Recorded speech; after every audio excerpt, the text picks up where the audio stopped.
كبجمو ittaanaa muummicha ministeeraa obbo Tamasgeen Xuruuneh kabajamoo pirezidaantii naannoo keenyaa akkasumas abbootii gadaa abbootii amantaa haadholii asitti argamtan hundaaf hunda dura haala kanaan ija uummata baay'ee jaallan hawwii bara dheeraa booddee yeroo baay'ee karoorsinee gochuu hin dandeenye hawwii bara dheeraa booddee ijaaf ijaan isin arguu danda'uu kiyyaatti gammachuu natti dhaga'ame guddaa isin ibsuu barbaada.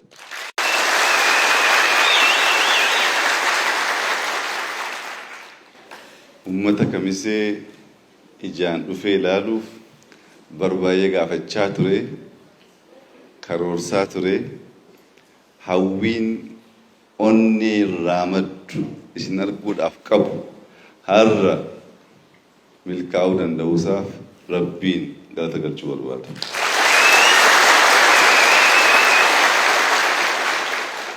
Har'aaf ergaa addaa isinii hin qabu, ergaan kiyya isin arguu hawwee ture, dheebodhee ture, isin arguu waan hin danda'eef gammachuu natti dhaga'ame dubbaa isin ibsuu barbaada. Uummanni kun uummata seenaa guddaa qabudha.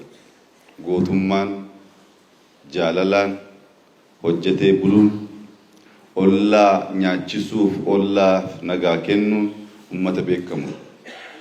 Ijoollummaarraa kaasnee seenaa keessan dhagayaa, eenyummaa keessan baraa guddanne haala kanaan isin arguu danda'uun keenya waan guddaa yoo ta'e illee namoonni gariin hin yaadatu ta'a. Ramadaan lama sadii dhaamsa isin ergeen ture lapheen koo si wajjin jiraachisaa isinuu beektu jechuudha.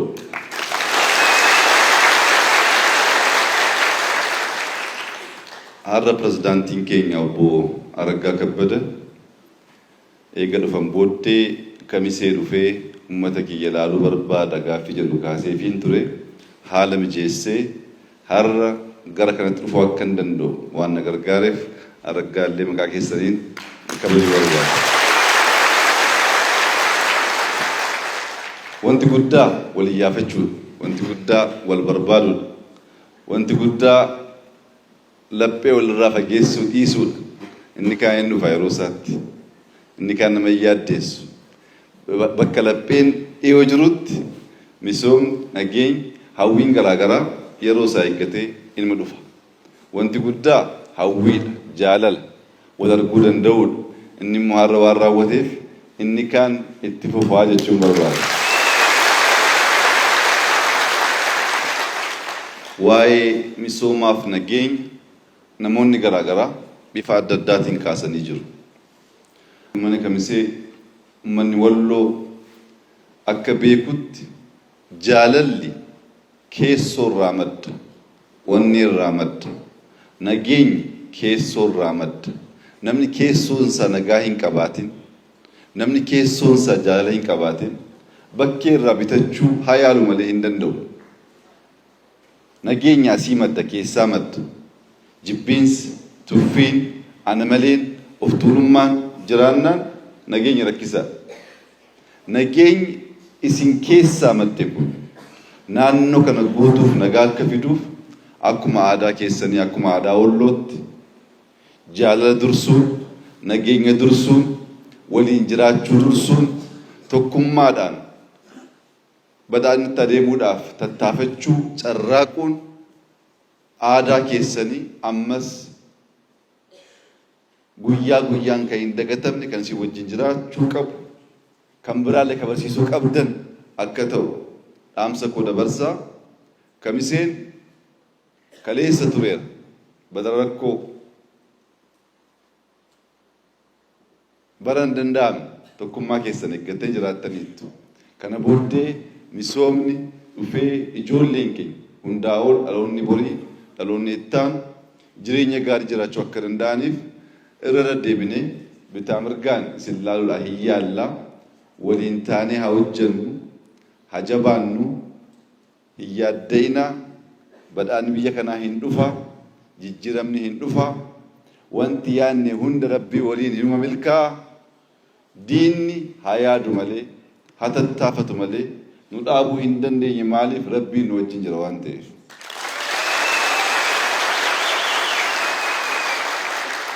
Akkuma hundi keessan beektan ergaan keenya jaalala, tokkummaa, hojjechuu, waliin jiraachuu. Aadaan keenyas, fedhiin keenyas, kaayyoon keenyas kanuma. Karaa nagaaf jaalalaan dhufnee namoonni jaalala hin barbaanne, namoonni tokkummaa hin barbaanne, ana maleedhaan of guutaman waa biraa yaaduu danda'u wanta uummata kamiseef ganama kan mirkaneessee himuu barbaadu garuu raawwachuu hin danda'anii, nu dhaabuu hin danda'anii, nu mooyuu hin danda'anii. Itti yaannee qophoofneeti kan dhufne akka diqqaa miti. Shakkiif mamii of keessaa baasaa, tokkummaa keessan eeggadhaa, jaalala keessan eeggadhaa. Jaalalli walloo irraa maddu Itoophiyaa guutuuf waan ga'uuf.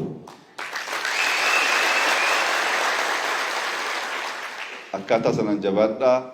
Waliin imalli keenya imala gaarii akka ta'u hawwii koo isinii ibsuu barbaada. Baay'ee waan gammadeef gammachuu koo moo fuula koo irraa waan agartaniif inni kaan waa fe'u jedhee.